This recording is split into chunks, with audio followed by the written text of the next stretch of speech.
OPS ஆதரவாளரும் மாநிலங்களவை எம்பியுமான தர்மர் மீண்டும் அதிமுகவில் இணைய உள்ளதாக தகவல் வெளியாகியுள்ளது. இன்று மாலை எடப்பாடி பழனிசாமி முன்னிலையில் தர்மர் அதிமுகவில் இணைய உள்ளதாக தகவல் வெளியாகியுள்ளது.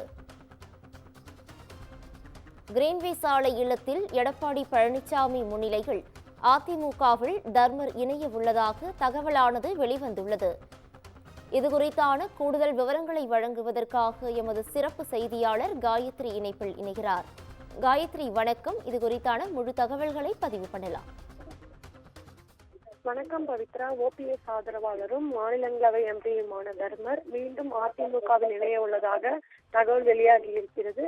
குறிப்பாக மாநிலங்களவை உறுப்பினராக உள்ள தர்மர் எடப்பாடி பழனிசாமி முன்னிலையில் அதிமுகவில் இணையுள்ளதாக தகவல் வெளியாகி இருக்கிறது. குறிப்பாக இவர் 1987ஆம் ஆண்டு முதல் அதிமுகவில் இணை கிளை செயலாளர், ஒன்றிய செயலாளர், மாவட்ட செயலாளர் போன்ற பல பொறுப்புகளை வகித்துள்ளார். 2020 முதல் முதுகுளத்தூர் ஊராட்சி ஒன்றிய குழு தலைவராகவும் தர்மர் பணியாற்றி இருக்கிறார்.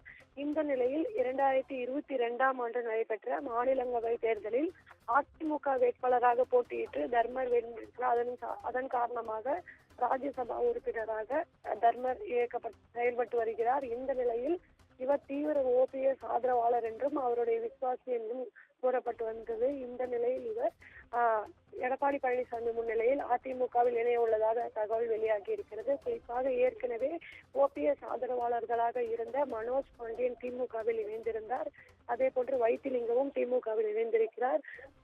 இதே போன்று தொடர்ந்து தற்பொழுது ஓபிஎஸ் ஆதரவாளர் என்று கருதக்கூடிய தர்மரும் அதிமுகவில் இணைய உள்ளது ஒரு பரபரப்பை ஏற்படுத்தியிருக்கிறது. குறிப்பாக ஓபிஎஸ் ஆதரவாளர்கள் அடுத்தடுத்து மாற்றுக் கட்சியில் இணைவது ஓபிஎஸ்க்கு ஒரு பின்னர் இதை ஏற்படுத்தியுள்ளது என்பதை பார்க்க முடிகிறது. பவித்ரா, கூடுதல் விவரங்களுக்கு நன்றி காயத்ரி.